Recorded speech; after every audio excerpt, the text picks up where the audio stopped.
So we lived that way, and she, even one day, she came up to us with a drink for each of us.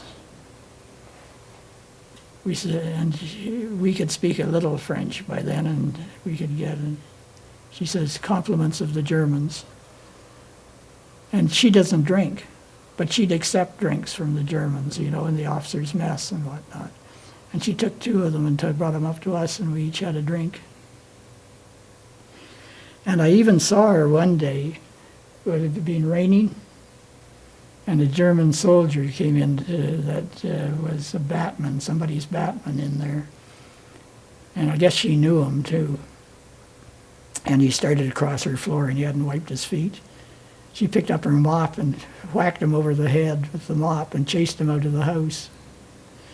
But he was laughing all the time, you know, he thought it was a big joke. But she'd do things like that. Takes a lot of nerve. Yeah, and then the one night, the night that I'll never forget, is the night the SS moved in. You know, as the retreat came on, it would get more and more hectic, and more German tanks and stuff started to come through, and frontline troops started to, fighting troops started to come through.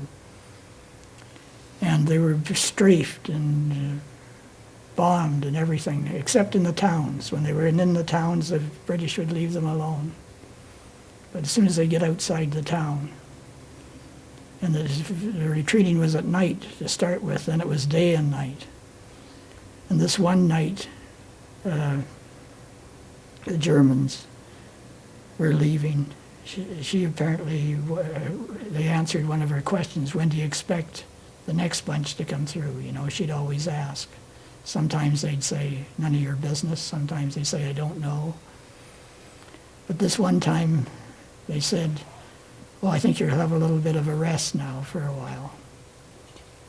And so we got a hold of, Madame said, we'll have to, she said, it's been pretty tough around here. We'll have to have a little party. Let's get Noel over.